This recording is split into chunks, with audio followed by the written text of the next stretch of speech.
1 over y1 squared. And what about this thing? This is 0. The integral is 0. The exponential of 0 is 1. So that mess just comes out to be 1 dx. And I think what you can see is you're going to get the second solution as e to the x times the indefinite integral of that, which is e to the minus 2x over negative 2, which basically is some constant e to the minus x. And you just make that equal to 1 for simplicity. Okay? Remember, the important thing is you're trying to get homogeneous solutions. So I don't care if it's 12 e to the minus x, 15 halves e to the minus x, e to the minus x will do.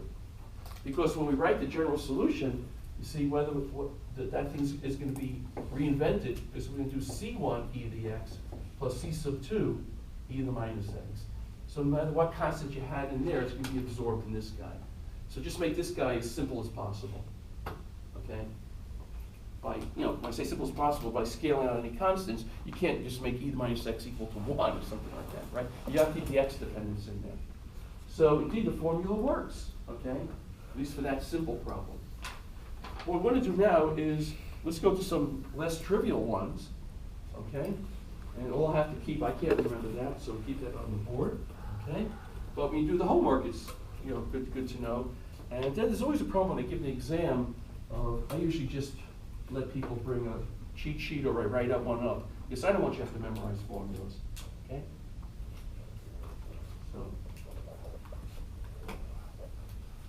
but the important thing that I hope that I brought to this that the book doesn't is that I think they don't do the way I do it, and they also don't explain why you get the reduction of order in general. They may just do it for a second order equation over here, like I did. Okay, but remember the first thing I did is I took the nth order equation over here, and I set y equal to y1 times u, where y1 is a homogeneous solution. I showed you in general that the coefficient of u has to go to 0. So it works not just for second order, but even third, fourth, etc. You would just keep making substitutions as the orders went up? Yeah. I mean, it's really useful for second order because then it reduces it to a first order linear. If you had third order, now you get second order linear, and hopefully you had two solutions in that case. And actually, in the theory of beams, which are fourth order, that's exactly what happens. Because these beam problems are very, you can almost look at them and from the physics of it, guess what the solutions are to many of the other problems. And use reduction of order to get the other solutions.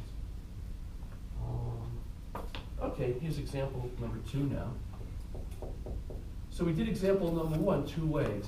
We did it before we had the formula, and then we just plugged in. So all the problems that we do now are just plug-ins, but you have to just remember how to do things correctly. Okay. Here's a second order equation, x squared, second derivative of y with respect to x. Remember, this reduction of order works for the most general nth order linear equation. So the coefficients don't have to be constants, they can be variable, as in this problem. X squared, y double prime, minus 3x dy dx, plus 4y equals 0. Okay, I'll read that again, because my handwriting is terrible. X squared, second derivative of y with respect to x, minus 3x dy dx plus 4y is equal to 0. Okay? And again, before this course is over, you'll be able to solve that without any hints. Okay? It's a special type of equation which we're going to study.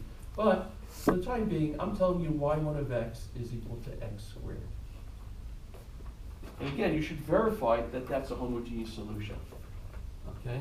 Well, if that's the case, obviously y1 primed is 2x. Let me just do a safe space over here.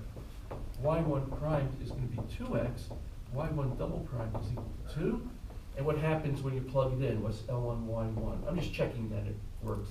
I get x squared times the second derivative, which is a 2, minus 3x times dy dx, which is a 2x, plus 4x squared.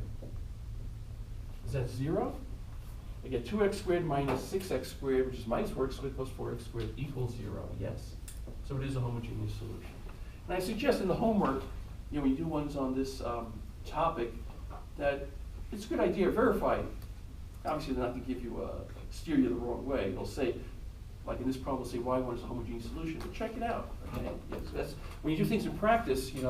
you're not going to have a textbook with in front of you or someone to help you like that. So you have to develop ways of checking yourself along the way. So there's a homogeneous solution to the equation. Okay. Now, I've seen so many times on exams, people make the mistake. They say, oh, here's the formula. P of x is the coefficient of dy dx, and make P of x minus 3x. No, right?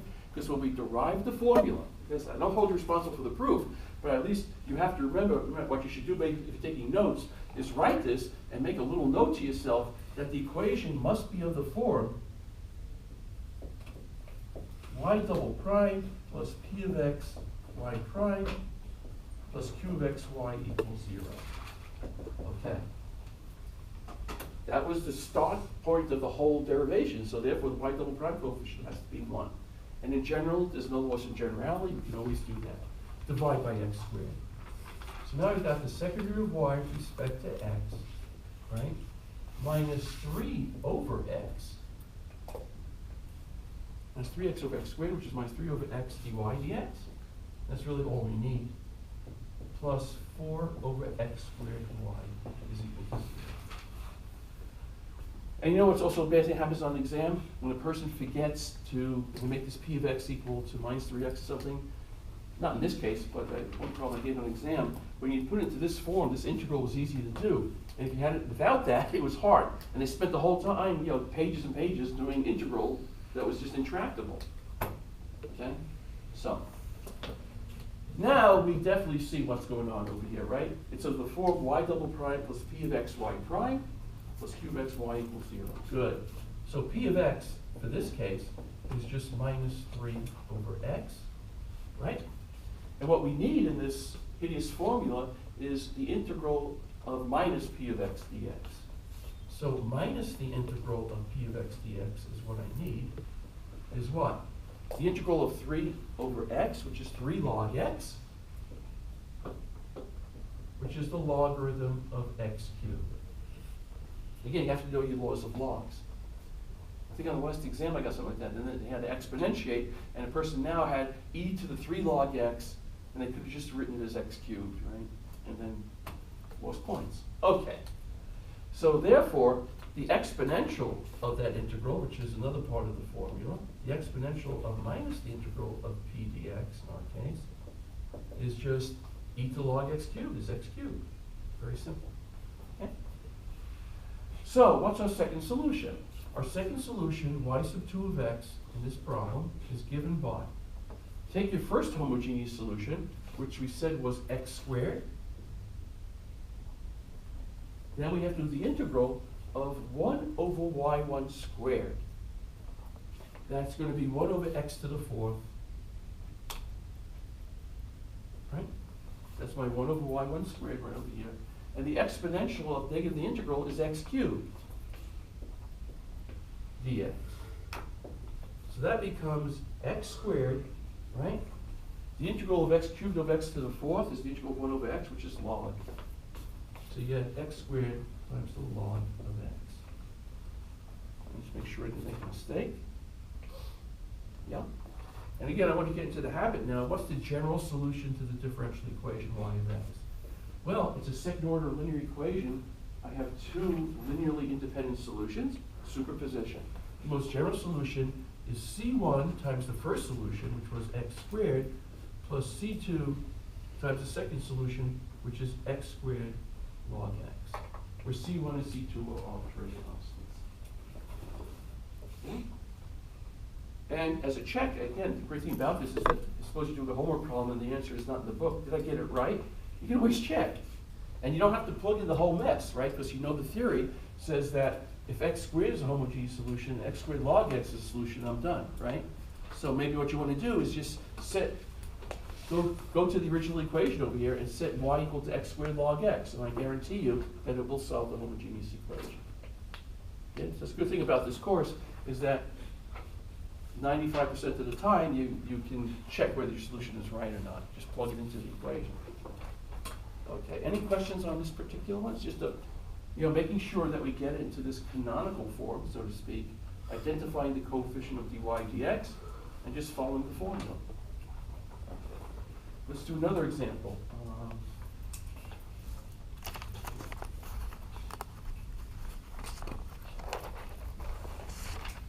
I suspect I'll have some homework up by the end of the day on this.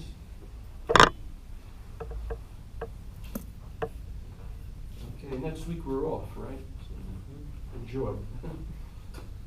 Example 3. Okay. I've got actually two. This one first. 2x squared, second derivative of y with respect to x, plus 3x dy dx minus y equals 0. And I'm telling you the homogeneous solution is y1 equals 1 over x. So let me see again. So I'll read it to you. The differential equation is 2x squared, second derivative of y with respect to x, plus 3x dy dx minus y equals 0. And you're told that 1 over x is a homogeneous solution. And again, I'll leave it for you to do. Right? You can almost do that one in your head, right? Differentiate, plug it in, it will be a solution to the homogeneous equation. Okay. I want to use this formula. I have to put it in the standard form. Make the coefficient of y double prime equal to 1. Okay, so now I have the second derivative of y with respect to x. Okay, then I get 3 over 2x, right? Now 3x over 2x squared gives you 3 halves. X over squared is 1 over x times dy dx. Minus 1 over 2x squared, y is equal to 0. So what's my p of x? I need my dy dx coefficient. That's this guy. That's my p of x. Okay. So the integral of p of x dx is 3 over 2, the integral of 1 over x dx, which is 3 halves log of x. 3 halves times natural log of x. Okay? And that becomes the logarithm of x raised to the 3 halves power.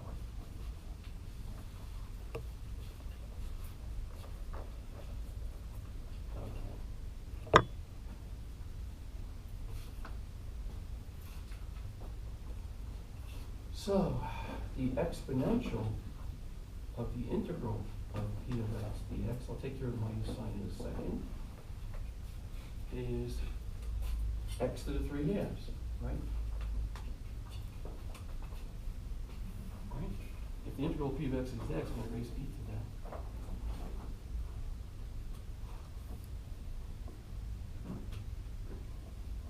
It's x to 3 halves. But of course, what I need now is the exponential minus the integral. So that's just the reciprocal of that, right?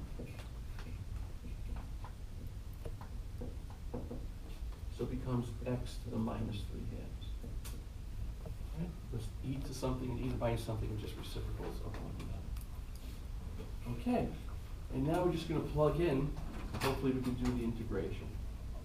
So my second independent solution, s of 2 of x, is given by, take the first homogeneous solution, which in this case is just 1 over x, or there's x to the minus 1, the integral of, I need 1 over y1 squared. That's, y1 squared is 1 over x squared. If we take the reciprocal, again, x squared upstairs, right? A little tricky here, right? Because I need y1 squared in the denominator, so it's 1 over x squared upstairs is x squared. And the exponential of negative this integral is x to the minus 3 halves dx. So that gives me a solution as x inverse. The integral, x squared x to the minus 3 halves. X squared is x to the 4 halves, right? 4 halves minus 3 halves is x to the 1 half.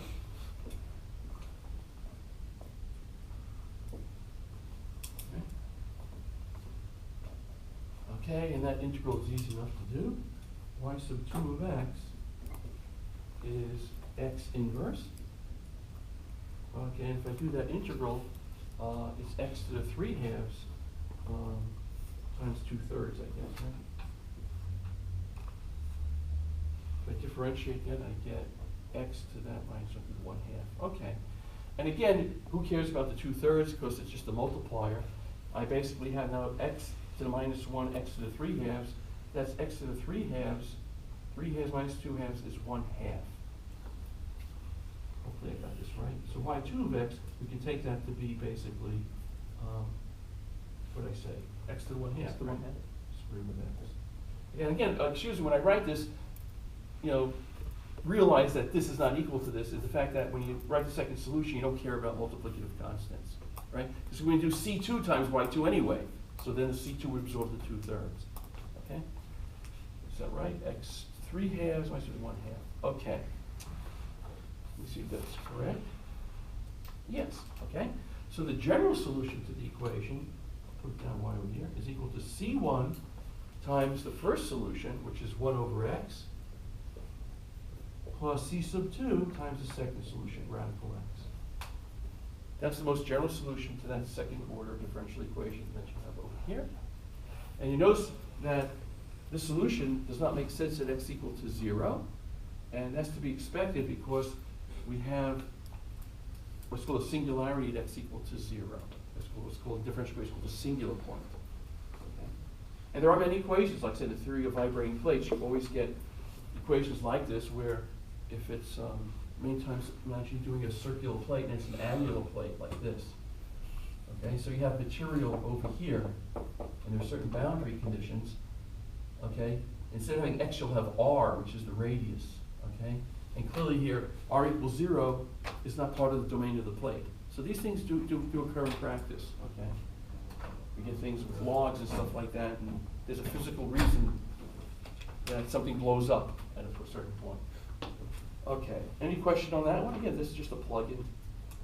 Okay, and one more, and that'll be, I think that's more than enough probably over here. Let's do just one more on reduction of order. Okay, this will be example number 4 then.